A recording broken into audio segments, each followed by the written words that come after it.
Hello friends, welcome to you success. मुख्य परीक्षा उत्तर लेखन के क्रम में आज मैं जो क्वेश्चन लेकर आया हूँ वह जीएस पेपर 3 से संबंधित है और इसका विषय है गरीबी। तो आइए देखते हैं कि हम लोग इस क्वेश्चन को कैसे लिखेंगे, कैसे इसकी रूपरेखा होगी, उसको सबसे पहले हम लोग देखते हैं। तो सबसे पहले इसकी रूपरेखा के क्रम में हम लोग देखेंगे तो हम लोग सबसे पहले गरीबी के बारे में लिखेंगे। गरीबी क्या होती है उसको परिभाषित करेंगे। इसके बाद हम लोग भारत में गरीबी की स्थिति के बारे में लिखेंगे कि भारत में कैसी गरीबी की स्थिति है, क्या क्या कितने लोग गरीब हैं। उसके बाद हम लोग गरीबी के कारण लिखेंगे कि गरीबी के क्या क्या कारण होते हैं।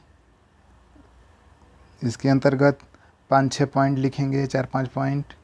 फिर इसके बाद गरीबी को दूर करने के उपाय क्या क्या हो सकते हैं, गरीबी दूर करने के उपाय। तो इन उपायों के अंतर्गत 4-5 पॉइंट हम लोग लिखेंगे और अंत में निष्कर्ष लिखकर इस उत्तर का समापन करेंगे। और निष्कर्ष के अंतर्गत हम लोग कुछ ऐसे निष्कर्ष लिखेंगे ताकि उससे गरीबी को दूर करने का एक उपाय हो।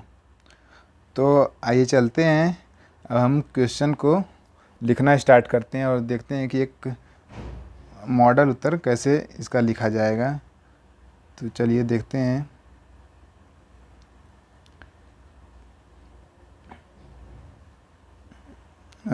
तो सबसे पहले हम लोग लिखेंगे कि गरीबी आखिर है क्या। तो गरीबी को एक ऐसी स्थिति के रूप में परिभाषित किया जाता है जिसमें व्यक्ति जीवन निर्वाह के लिए बुनियादी आवश्यकताओं को पूरा करने में असमर्थ होता है।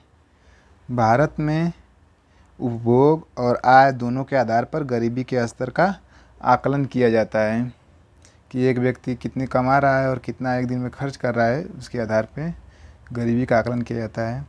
इसके बाद अब हम लोग भारत में गरीबी की वर्तमान स्थिति के बारे में लिखेंगे कि भारत में कैसी स्थिति है। तो लिखेंगे नीति आयोग के राष्ट्रीय बहुआयामी गरीबी सूचकांक के अनुसार भारत की 14.96% आबादी बहुआयामी गरीबी में है और इसमें से ग्रामीण क्षेत्रों में 19.28%, शहरी क्षेत्रों में 5.27% है। और एक अन्य आंकड़े के अनुसार जो इसको विश्व बैंक ने दिया है, लगभग 10% भारतीय आबादी प्रतिदिन 2.15 अमेरिकी डॉलर से कम पर जीवन यापन करती है, जो निम्न मध्यम आय वाले देशों के लिए अंतर्राष्ट्रीय गरीबी रेखा का निर्माण करती है। तो इसके बाद अब हम लोग गरीबी के कारण को बताएंगे कि गरीबी के क्या क्या कारण हो सकते हैं भारत के संदर्भ में। तो सबसे पहला कारण यही होगा कि समावेशी आर्थिक विकास का अभाव। तो जो गिनी गुणांक जो आय की असमानता को मापता है, वर्ष 1983 में 0.32 से बढ़कर 2019 में 0.36 हो गया है। इसका तात्पर्य यह है कि भारत में जो आय की असमानता है वो बढ़ गई है वर्तमान समय में। और सेकेंड पॉइंट के अंतर्गत लिखेंगे कि कृषि भारतीय आबादी के 50% के लिए आजीविका का मुख्य स्रोत है कृषि, लेकिन जीडीपी में केवल 17% का योगदान करती है। और तीसरे पॉइंट के अंतर्गत लिखेंगे भारत की वृद्धि काफ़ी हद तक सेवा क्षेत्र द्वारा संचालित रही है, जो कार्यबल के छोटे से हिस्से को ही रोजगार देती है, जो गरीबी का एक कारण है। चौथे पॉइंट के अंतर्गत लिखेंगे भूमि सुधारों का कार्यान्वयन न होना। चूँकि भारत में भूमि एक संपत्ति होती है निर्धनों के लिए ग्रामीण क्षेत्रों में, लेकिन 2011 की जनगणना के अनुसार 5% ग्रामीण परिवारों के पास 32% भूमि थी, जबकि 56% ग्रामीण परिवारों के पास केवल 10% भूमि है। तो भूमि सुधार नहीं हो पाए हैं, जिसके कारण गरीबी में वृद्धि हुई है। 5वें पॉइंट के अंतर्गत लिखेंगे, भारत की जनसंख्या वृद्धि के अनुसार मांग की पूर्ति कर सकने के लिए अवसरों और संसाधनों का पर्याप्त विस्तार नहीं हुआ है, जिस हिसाब से जनसंख्या में वृद्धि हुई है। 6ठे पॉइंट के अंतर्गत लिख सकते हैं बेरोजगारी और अल्प रोजगार। 7वें पॉइंट के अंतर्गत लिख सकते हैं तो संगठित क्षेत्र में रोजगार के अवसरों में धीमी वृद्धि। 8वें पॉइंट के अंतर्गत लिख सकते हैं बुनियादी सेवाओं तक पहुंच का अभाव।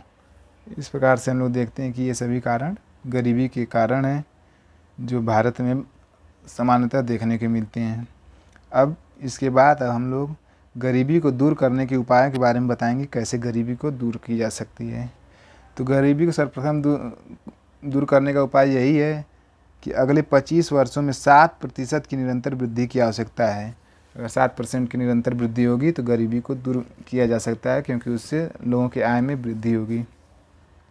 दूसरे पॉइंट के अंतर्गत लिख सकते हैं 25 वर्षों में अगले जीडीपी के 30 से 32% तक की सीमा में आवश्यक निवेश दर की ज़रूरत है। इतना निवेश आएगा तो पर्याप्त मात्रा में रोजगार पैदा होंगे, जिसके कारण गरीबी दूर होगी। तीसरे पॉइंट के अंतर्गत लिखेंगे बहुआयामी रणनीति अपनाना, अर्थात कृषि एवं संवर्धित क्षेत्र अर्थात प्राथमिक क्षेत्र, विनिर्माण और निर्यात क्षेत्र, सेवा क्षेत्र, इन तीनों पर पर्याप्त बल देना पड़ेगा, ताकि सभी क्षेत्रों का विकास हो और सभी में रोजगार के अवसर पैदा हों, ताकि गरीबी को दूर किया जा सके। चौथे पॉइंट के अंतर्गत लिखेंगे भारत में आर्टिफिशियल इंटेलिजेंस को अपनाना और रोजगार से संबंधित चुनौतियों को हल करना। 5वें पॉइंट के अंतर्गत लिखेंगे शांतिपूर्ण माहौल पर ध्यान केंद्रित करना, ताकि लोग अच्छे से रोजगार कर सकें, कोई तनाव का माहौल न हो, व्यापार अर्थव्यवस्था सामान्य रूप से गतिशील हो।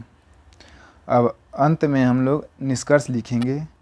निष्कर्ष के अंतर्गत हम लोग लिख सकते हैं कि पिछले 75 वर्षों में भारत ने एक पर्याप्त सुदृढ़ और विविधीकृत अर्थव्यवस्था का निर्माण किया है। आज भारत विश्व की 5वीं सबसे बड़ी अर्थव्यवस्था है, लेकिन प्रति व्यक्ति आय के मामले में 194 देशों की सूची में 149वें स्थान पर है। यदि हमारी रणनीति सही हो और हम उचित माहौल का निर्माण कर सकें तो लगातार 6-7% की विकास दर बनाए रखना संभव है, और यदि ऐसा हो सकता है तो भारत में गरीबी दूर हो सकती है। आशा करता हूँ कि आप लोग इस वीडियो को देखकर एक अच्छा उत्तर लिखने का प्रयास करेंगे और आपको यह वीडियो पसंद आया होगा। धन्यवाद।